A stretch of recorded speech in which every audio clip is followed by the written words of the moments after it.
So I'm going to go to this website called Hugging Face that has 2.7 million different free LLMs on it of all different sizes. I'm going to download one that's decent size. This is Qwen 3.5. This is one that has 36 billion parameters. So it's a big one, but it's not that big. I can run it on my computer that I bought at the Apple Store. Running a model on your computer is not, and I mean not, the same thing as creating one. When you run an AI locally, you're just using the finished product. You're not replacing the incredibly complex process that it took to make it. And that process, well, the scale is just hard to wrap your head around. We're talking about companies like OpenAI, Google, and Meta spending hundreds of millions, sometimes over $1 billion, just to train a single one of these large models. Rick Beato is a music producer, educator, and, well, one of the most influential music channels on YouTube. Over the years, his videos on songwriting, music theory, and recording have attracted millions of musicians and music fans. But Rick Beato, in a recent video, suggested that artificial intelligence companies may eventually fail in the same way recording studios once did. The argument is based on a comparison between the history of recording studios and the rise of modern artificial intelligence systems. And at first glance, the comparison sounds pretty convincing. But once the history of recording technology and the mechanics of artificial intelligence are examined more carefully, several parts of that argument begin to fall apart. Edward Vinatea is a mastering engineer with over 40 years of experience in audio. Edward was asked this question, and Edward's answers will surprise you. Oh, and by the way, the audio mastering channel has been accepted into the YouTube Partner Program. A sincere thank you goes out to the community that helped to make this possible. To celebrate the moment, limited-time merchandise discounts are available, and support through sharing, subscribing, and engagement helps its educational content reach a wider audience. All right, without any further ado, let's get into it. Okay, so let's break down the core argument. It's a really simple and powerful idea. The thinking goes like this. Back in the day, you had these massive, super expensive recording studios. Then, home recording came along and made them obsolete. So, the analogy suggests that the same thing is going to happen with AI. These giant, costly data centers will eventually be replaced by the powerful computers we all have at home. Because people are going to realize, oh, I can do this at my house. I don't need to be paying these companies. If a 64-year-old guy like me can figure this out last night and show you today, how hard can this stuff be? It's a compelling story, right? The little guy wins. But here's the thing. Is it actually the right comparison?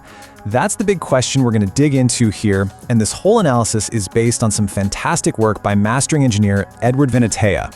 To really get to the bottom of it, we've got to look at both sides of the coin.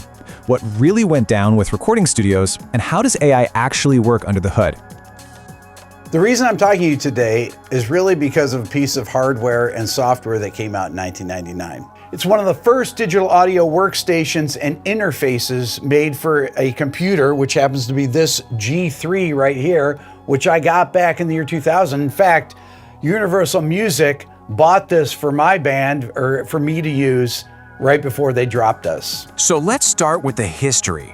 The popular story is that some new technology just appeared one day and boom, wiped out the entire studio industry. But was it really that sudden? Was it really that simple? As you can see here, it's a little unit that is an interface. Then you have a cable that goes to a PCI card, which you can see here. And that went into the back of this computer, into the PCI slot.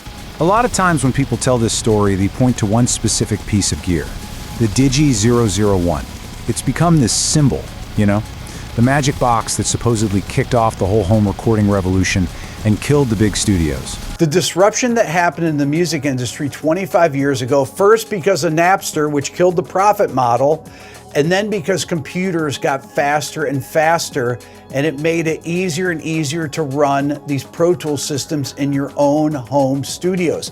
But here's where that neat little story gets a lot more complicated.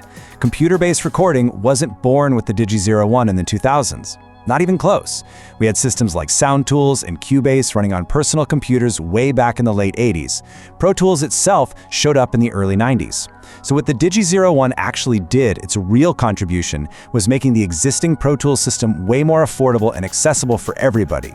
It wasn't the start of the revolution, it was the moment the revolution went mainstream. And that's the crucial takeaway here. This wasn't some overnight lightning strike. It was a gradual shift, an evolution, that had been going on for well over a decade. It wasn't one single product that changed the world in an instant. It's all collapsing! The studios are gone! We have to move! Okay, so that leads us to the second big assumption we need to check. Did the big studios really just vanish? Was it this total industry-wide collapse? Why is this important? Because the recording studios of that time are the data centers of today. Incredibly expensive to build and maintain. The stuff inside is incredibly expensive, and they're spending hundreds of billions of dollars on these things. Recording studios are few and far between. The same thing has happened in film and TV. The reality is, as always, a bit more nuanced. Back in the heyday, the music industry was all about a handful of huge studios funded by record labels with just insane budgets. When the internet came along and disrupted album sales, those budgets collapsed. So yeah, a lot of those big commercial studios did close their doors. But making music didn't stop. In fact, it exploded. And this gets us to the real key idea. It wasn't a collapse, it was a decentralization, an expansion, really. The number of places where you could record music just went through the roof. The entire map of music creation was redrawn, it wasn't erased. Okay, so now that we have a more accurate picture of what actually happened in the music industry, let's take another look at that AI prediction. Does the analogy still work? So, just to recap the prediction, the idea is that powerful home computers are going to replace massive AI data centers. But as we just saw, the whole premise that home studios replace big studios is already on shaky ground. And that brings us to the most important question of all. Does this historical comparison, even our new, more accurate version, actually make sense when you consider the fundamental mechanics of how modern AI is built? Okay, so how do I get one of these LLMs or these AI programs on my computer? I'm going to go to this thing called LM Studio. LM Studio is a desktop application that provides a user-friendly graphic interface for searching, downloading, and running large language models locally on your own hardware. So this is going to be run on your computer that's not connected to the internet. You can put all your personal data on and no one else can see it. Click download for Mac. I'm running a Mac. I get it. This is where the whole analogy really falls apart. To get why, we need to understand that AI isn't just one single thing. It's got layers. You can basically think of it in 3 distinct stages. There's step 1, just using AI, like typing a prompt into a chatbot. Then there's step 2, running a pre-made AI model on your own machine. But then there's step 3, the foundation that everything else is built on, actually training the AI model from scratch. And this is the point that changes everything. Okay, now I have to get an AI program or a large language model. So I'm going to go to this website called Hugging Face that has 2.7 million different free LLMs on it of all different sizes. I'm going to download one that's decent size. This is Qwen 3.5. This is one that has 36 billion parameters. So it's a big one, but it's not that big. I can run it on my computer that I bought at the Apple Store. Running a model on your computer is not, and I mean not, the same thing as creating one. When you run an AI locally, you're just using the finished product. You're not replacing the incredibly complex process that it took to make it. And that process, well, the scale is just hard to wrap your head around. We're talking about companies like OpenAI, Google, and Meta spending hundreds of millions, sometimes over $1 billion, just to train a single one of these large models. And that money goes to things you just can't have in your spare bedroom. We're talking about mind-bogglingly huge data sets, armies of specialized engineers, massive server farms with thousands of GPUs all networked together, and an amount of electricity that could power a small city. And this is the fundamental flaw in the whole comparison. With recording music, the entire creative process, from writing and recording to mixing and mastering, could eventually be squeezed onto a home computer. But with AI, only the very last step, the use of the finished model, can move to your desk. The fundamental creation part, the training, is completely dependent on that massive, centralized infrastructure. So if the collapse analogy doesn't work, what's a better way to think about this? What can the real history of the music business teach us about the future of AI? The real lesson from music is that technology created a layered ecosystem. It didn't just swap one thing for another. You still have the big, high-end professional studios for major projects. Then you have project studios in the middle.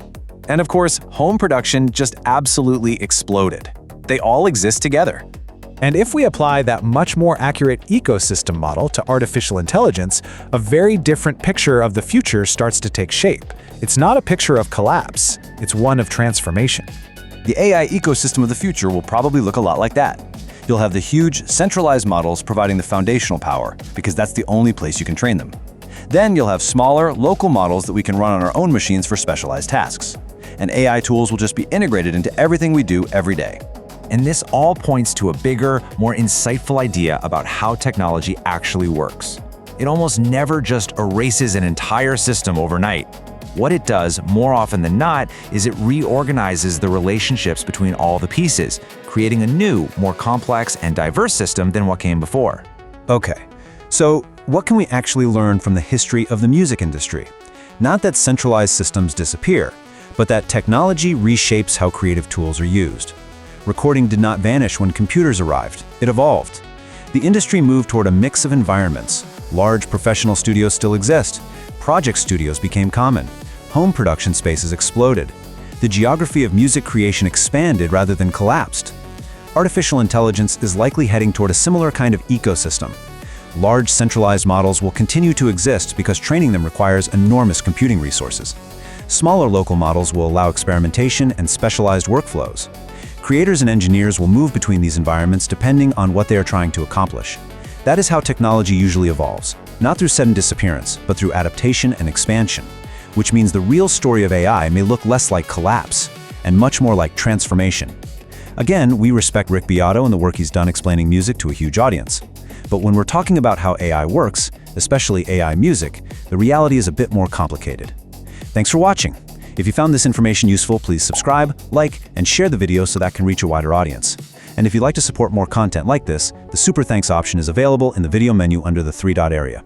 See you again on the next one. You've come